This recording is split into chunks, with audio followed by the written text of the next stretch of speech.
ರೀತಿ diamond sports ಕ್ಲಬ್ನ ಹಿರಿಯ ಸದಸ್ಯರು, ನಮ್ಮೆಲ್ಲರ ಆತ್ಮೀಯರಾದಂಥ, ಅದೇ ರೀತಿ ಇದೇ ಶಾಲೆಯ ಹಳೆ ವಿದ್ಯಾರ್ಥಿ, ಈಗಂದರೆ ಆವತ್ತು ಒಂದು 25 ವರ್ಷಕ್ಕಿಂತ ಮುಂಚೆ ಕಳೆದಂಥ ಓರ್ವ ವ್ಯಕ್ತಿಯನ್ನು ನಿಮಗೆಲ್ರಿಗೂ ಗುರುತಿಸ್ತಾ ಇದ್ದೇವೆ. ಆದರೂ ಕೂಡ ಅವರು ವಿದೇಶದಲ್ಲಿ ಇದ್ದರೂ ಕೂಡ ಈ ದೇಶದ ಈ ಶಾಲೆ ಯಾವತ್ತೂ ಅವರು ಮರೆಯೋದಿಲ್ಲ. ಖಂಡಿತವಾಗಿ ಅವರನ್ನು ಕರೆಯಲು ಭಾಳಷ್ಟು ನಾವು ಖುಷಿಪಟ್ಟಿದ್ದು ಒಂದೇ ವಿಚಾರ ಅಂದರೆ ಇಮ್ತಿಯಾಜ್ ಈ ಶಾಲೆಯ ಮಕ್ಕಳನ್ನು ನೋಡಲಿಕ್ಕೆ ಭಾಳ ಆಸೆಪಟ್ಟರು. ಆದ್ದರಿಂದ ಅವರು ಕೂಡ ಈ ಸಂದರ್ಭದಲ್ಲಿ ಅವರನ್ನು ನಾವು ವೇದಿಕೆಗೆ ಬರಮಾಡಿಕೊಳ್ತಾ ಇದ್ದೇವೆ. ತಮ್ಮೆಲ್ಲರ ಪರವಾಗಿ ಆರ್ಥಿಕವಾಗಿ ಅವರನ್ನು ಕೈಸಪ್ಪನ್ನು ಸ್ವಾಗತಿಸ್ತಾ ಇದ್ದೇವೆ. ಇವತ್ತು ಇದು ಈ ವರ್ಷದ ನಮ್ಮ 2ನೇ ಕಾರ್ಯಕ್ರಮ.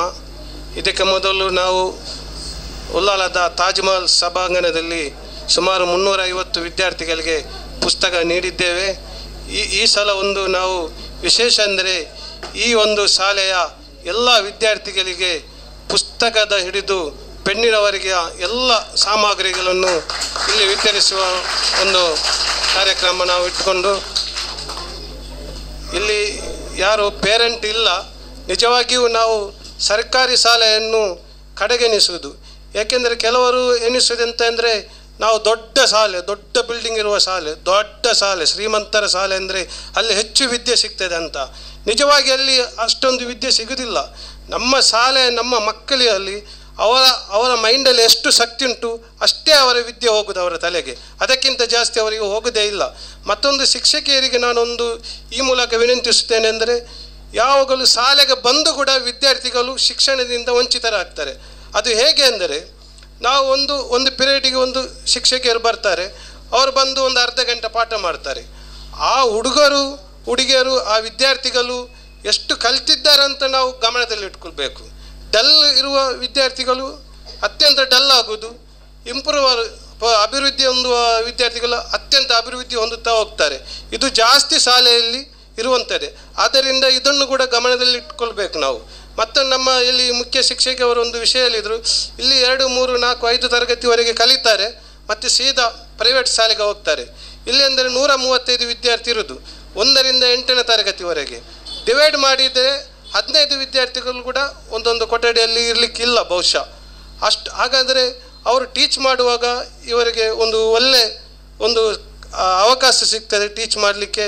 ಒಂದು ವಿದ್ಯಾರ್ಥಿಗಳಿಗೆ ಕಲಿಯುವ ಒಂದು ಹುಮ್ಮಸ್ಸಿದ್ದರೆ ಒಂದು ಒಳ್ಳೆಯ ರೀತಿಯಲ್ಲಿ ಕಲಿಬಹುದು.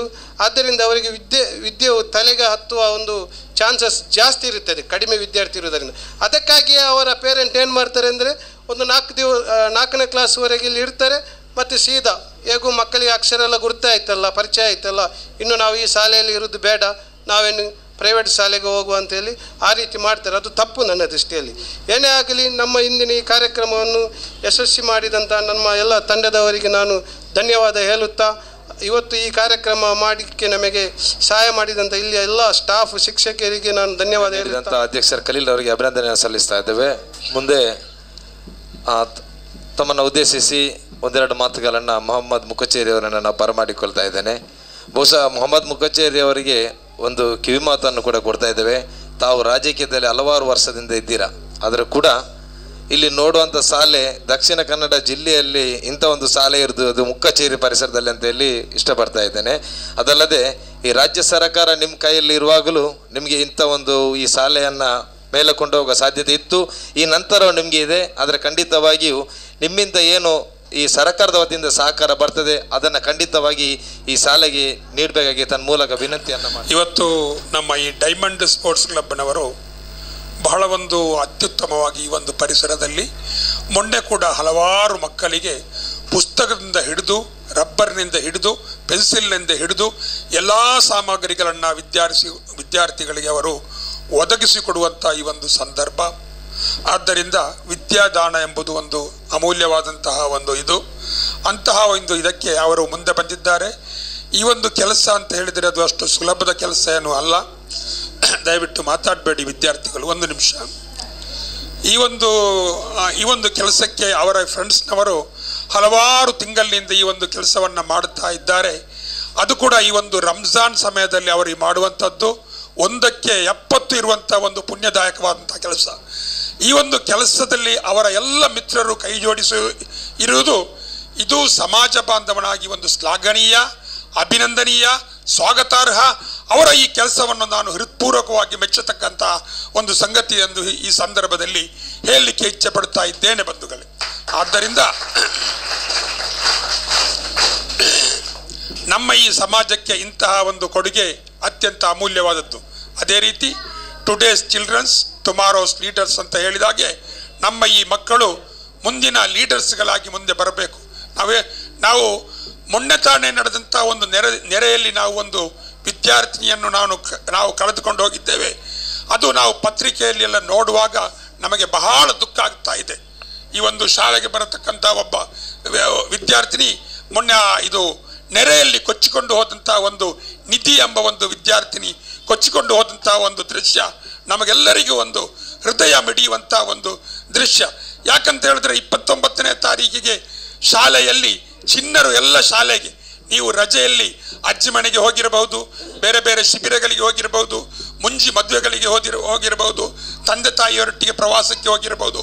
ಅದೆಲ್ಲವನ್ನ ಬದಿಗಿಟ್ಟುಕೊಂಡು 29ನೇ ತಾರೀಕಿನ ದಿವಸ ಶಾಲೆಗೆ ಬರುವಾಗ ಶಾಲೆಗೆ ಹೇಗೆ ನಾವು ಸ್ವಾಗತಿಸಬೇಕು, ಅಲ್ಲಿ ಪೋಷಕರು ಇರಬೇಕು, ತಳಿರು ತೋರಣ ಕಟ್ಟಣದಿಂದ ಕಟ್ಟಿರಬೇಕು, ಮಕ್ಕಳಿಗೆ ಮಿಠಾಯಿ ಹಂಚಬೇಕು, ಪೋಷಕರಿಗೆ ಕಿವಿಮಾತು ಹೇಳಬೇಕು.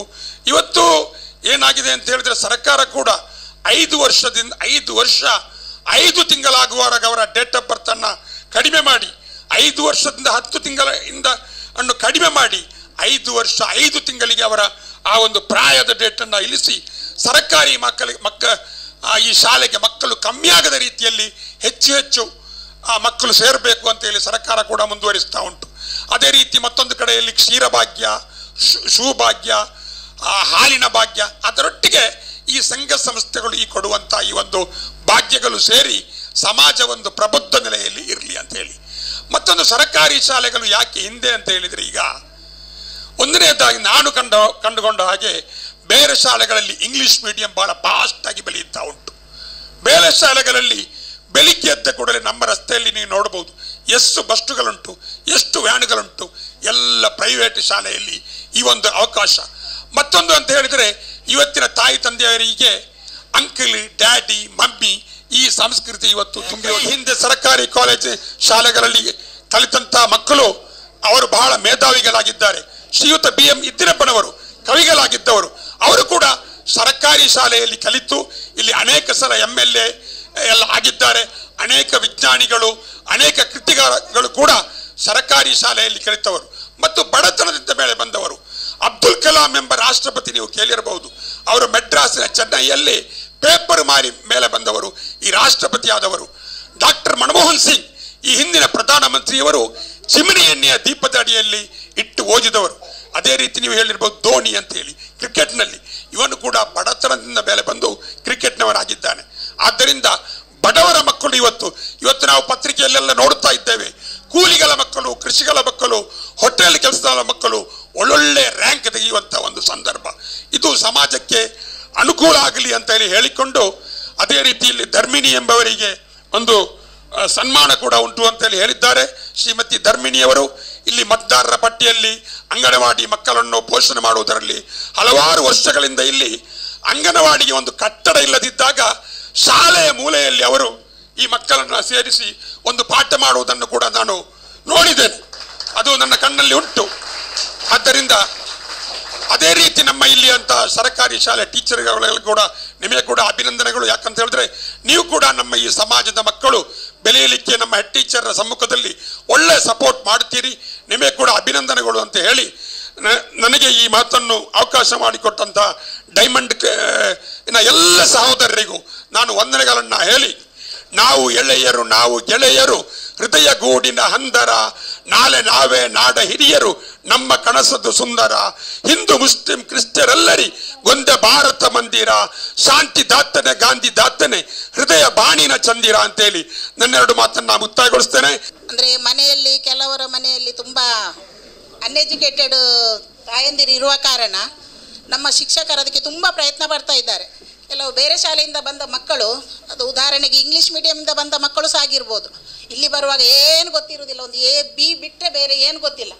ಆ ಮಕ್ಕಳಿಗೆ ಒಂದು ಇಂಗ್ಲೀಷ್ ಓದಲಿಕ್ಕೆ ಬರೀಲಿಕ್ಕೆ ಬರುವಷ್ಟು, ಕನ್ನಡ ಸಹ ಹಾಗೆ ಬರುವಷ್ಟು ನಮ್ಮ ಟೀಚರ್ನವರು ತುಂಬ ಇದು ಹೆಲ್ಪ್ ಮಾಡ್ತಾ ಇದ್ದಾರೆ, ಅವ್ರಿಗೆ ತುಂಬ ಪ್ರಯತ್ನ ಪಡ್ತಾ ಇದ್ದಾರೆ. ಈಗ ಆ ಒಂದು ಆ ಲೆವೆಲಿಗೆ ಬಂದಿದ್ದಾರೆ. ಆ ಲೆವೆಲಿಗೆ ಬರುವಾಗ ಆ ಮಕ್ಕಳು ಬೇರೆ ಶಾಲೆಗೆ ಹೋಗುವಾಗ ನಮಗೊಂದು ಬೇಸರ ಆಗ್ತದೆ, ಅಂದರೆ ಸ್ವಲ್ಪ ಸೆಟ್ ಆಗುವಾಗ ಹಾಗೆ. ಮತ್ತು ಒಳ್ಳೆ ಟ್ರೈನಿಂಗ್ ಆದ AGT TGT ಟೀಚರ್ನವರಿದ್ದಾರೆ, ಹೈಸ್ಕೂಲ್ ಲೆವೆಲ್ನ ಟೀಚರ್ನವರು ನಮ್ಮಲ್ಲಿದ್ದಾರೆ. ಹಾಗೆ ಪ್ರೈಮರಿ ಶಾಲೆಯಲ್ಲಿ ಸಹ ಹಾಗೆ ತುಂಬ ಟ್ರೈನಿಂಗ್ ಆದವರು, ಟ್ರೈನಿಂಗ್ ಪಡ್ಕೊಂಡವರು, ನಾವೆಲ್ಲ ಟ್ರೈನಿಂಗ್ ಪಡ್ಕೊಂಡವರು. ನಾವೆಲ್ಲ ಮಕ್ಕಳ ಅಭಿವೃದ್ಧಿಗಾಗಿ, ಮಕ್ಕಳು ಇನ್ನೂ ಹೆಚ್ಚು ಕಲಿಬೇಕು ಅಂಥೇಳಿ ನಾವು ತುಂಬ ಪ್ರಯತ್ನ ಪಡ್ತಾ ಇದ್ದೇವೆ. ಈಗ ನೀವು ಕೂಡ ಹಾಗೆ ನಮಗೆ ಸಹಕಾರ ಮಾಡ್ತಾ ಇದ್ದೀರಿ.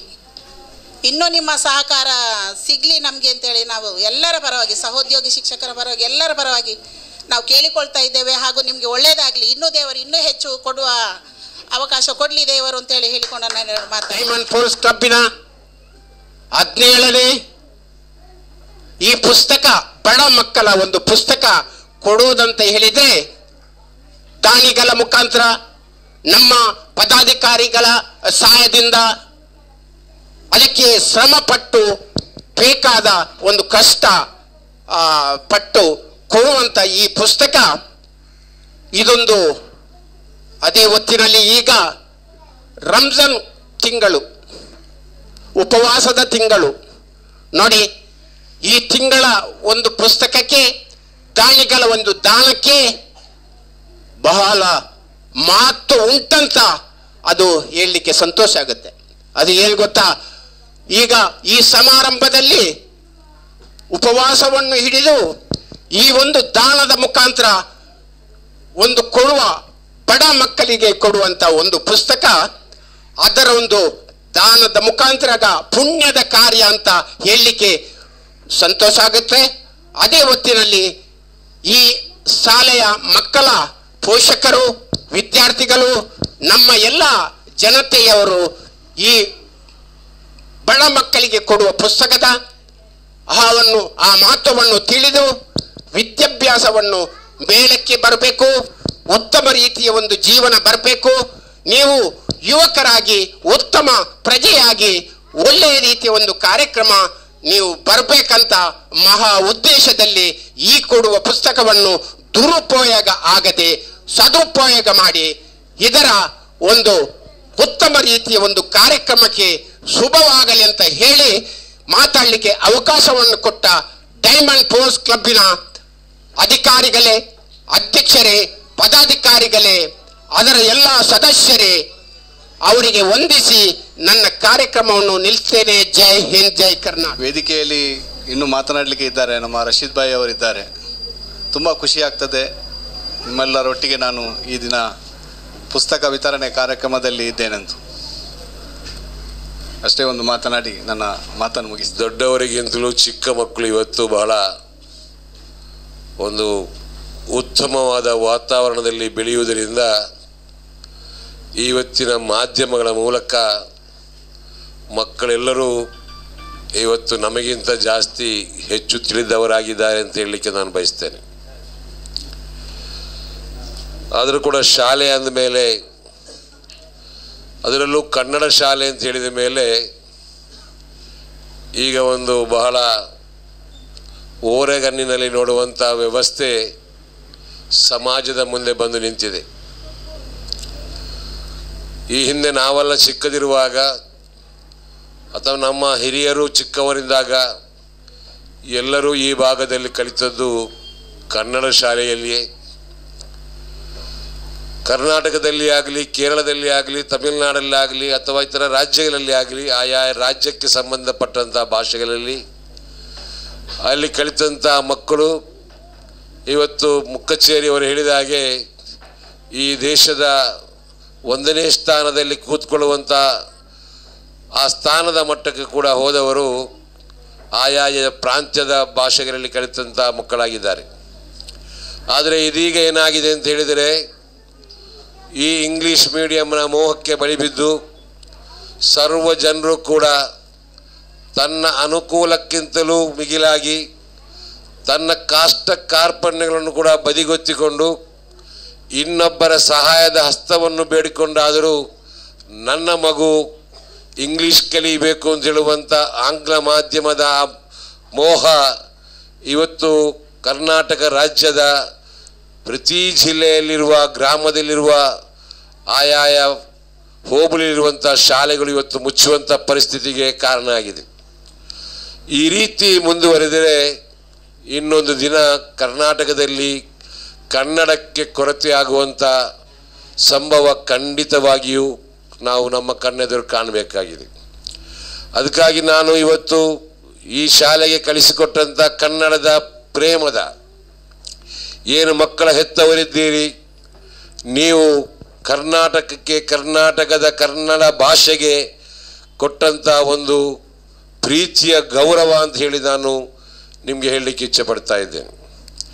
ಈ ರೀತಿ ಇದನ್ನು ಅರಿತಂಥ ನಮ್ಮ ಯಾರಾದರೂ ಪರಿಸರದಲ್ಲಿರುವಂಥ ಬಡವರಿಗೆ ಸಾಲ ಮೂಲ ಮಾಡಿ ಇನ್ನಿತರ ಮತ್ತೊಬ್ಬರ ಕೈ ಚಾಚಿಕೊಂಡು ತನ್ನ ಮಕ್ಕಳನ್ನು ಆಂಗ್ಲ ಮಾಧ್ಯಮ ಶಾಲೆಗೆ ಕಳಿಸುವುದಕ್ಕಿಂತ ಸಂಪೂರ್ಣವಾಗಿ ಉಚಿತವಾಗಿ ನೀಡುವಂಥ ಕನ್ನಡ ಶಾಲೆಗೆ ಮಕ್ಕಳನ್ನು ಸೇರಿಸಲಿಕ್ಕೆ ನಿಮ್ಮ ಈ ಡೈಮಂಡ್ ಕ್ಲಬ್ಬು ಸ್ವಲ್ಪ ಕೆಲಸವನ್ನು ಮಾಡಿದರೆ ಒಳಿತು ಅಂತ ಹೇಳುವಂಥ ಮಾತು ನಾನು ಈ ಸಂದರ್ಭದಲ್ಲಿ ಹೇಳಿಕೊಂಡು, ನಿಮ್ಮ ಈ ಡೈಮಂಡ್ ಸ್ಪೋರ್ಟ್ಸ್ ಕ್ಲಬ್ಬು ಕಳೆದ 35 ವರ್ಷಗಳಿಗಿಂತ ಮಿಗಿಲಾಗಿ ಇವತ್ತು ನಿಮ್ಮ ಬಹುಶರ್ನಲ್ಲಿ ಕೂಡ ಲತೀಫ್ನ ಫೋಟೋ ಹಾಕಿದ್ದೀರಿ.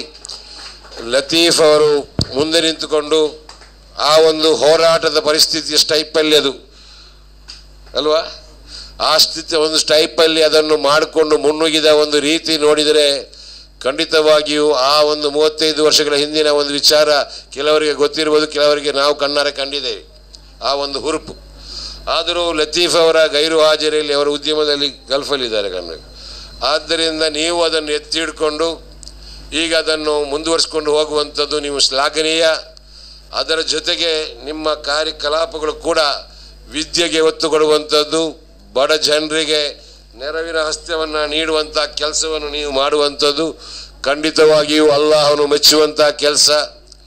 ಇನ್ನೂ ಕೂಡ ಹೆಚ್ಚು ಹೆಚ್ಚು ಕೆಲಸ ಮಾಡಲಿಕ್ಕೆ ಅಲ್ಲಾಹನು ತಮಗೆ ಶಕ್ತಿಯನ್ನು ನೀಡಲಿ ಎಂಬ ಪ್ರಾರ್ಥನೆಯೊಂದಿಗೆ ನೀವು ಈ ಸಹಾಯ ಮಾಡುವ ಈ ದೃಷ್ಟಿಯ ಕೆಲಸದೊಂದಿಗೆ ಸರ್ಕಾರದ ವತಿಯಿಂದ ಸಿಗುವಂಥ ಅನೇಕ ಯೋಜನೆಗಳು ಇವತ್ತು ನಮ್ಮ ಈ ಭಾಗದ ಜನರಿಗೆ, ಮುಕ್ಕಚೇರಿಯವರಾಗಲಿ ಅಥವಾ ಇನ್ನಿತರ ಕೌನ್ಸಿಲರ್ಗಳಾಗಲಿ ಎಷ್ಟೇ ಕೆಲಸ ಮಾಡಿದರೂ ಕೂಡ ಅದು ಸಮಾನವಾಗಿ ಸಲ್ಲುವವರಿಗೆ ಸಲ್ಲುತ್ತಾ ಇಲ್ಲ.